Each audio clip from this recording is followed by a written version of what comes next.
I did everything in the gym to go 12 rounds, but like I was explaining to you, I don't know how my body was going to react. You know, being that I was very bad, you know, trying to make the weight, I don't know how my body would have reacted if it would have gone 8, 10, 12 rounds.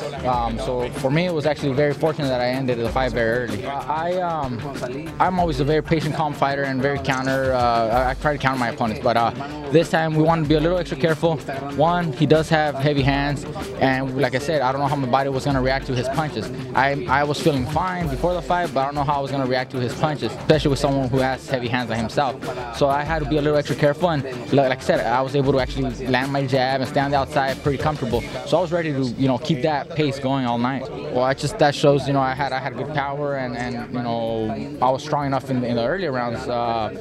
That gave me confidence to, you know that I could actually put him out early. But like I told you, you know, if it would have gone a few more rounds, I don't know how my body would have reacted.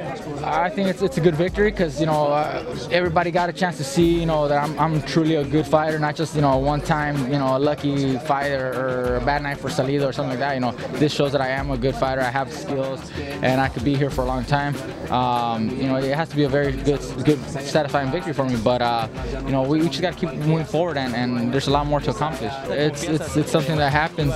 You know, the fans don't know what we go through to try to make weight. You know, I tried everything before stepping on the scale, and I just wasn't able to do it. I actually made 127.5 the day of the weigh-in, but going to the weigh-in, you know, the scale did shake a little, but I didn't even bother trying to tell them, oh, it's shaking, it's not accurate, because I knew I was already over. So I didn't even bother complaining about the tilting of the scale. I knew I was over. I just tried everything I could, and I just couldn't. It's not that I wanted to make a statement. I just knew I had to, you know, perform. I always try to give my best, and you know, we had a really good night. You know, the disappointment was there from the weight. You know, I didn't make the weight. I lost my title, and that's definitely disappointing. I told you, I felt like crying a little. You know, when walking down the lobby, going to the scale, I knew I was no longer the champion.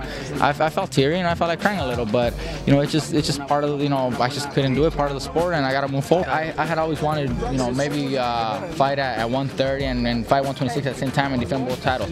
You know, I lost my title at 126, so I may move up to 130 and gain the title there. But I would like that opportunity to come back to 126 and regain my 126 title. I mentioned Rocky Martinez. That's the biggest name that they mentioned because it's a fight that the promoter is very interested and the network is interested in.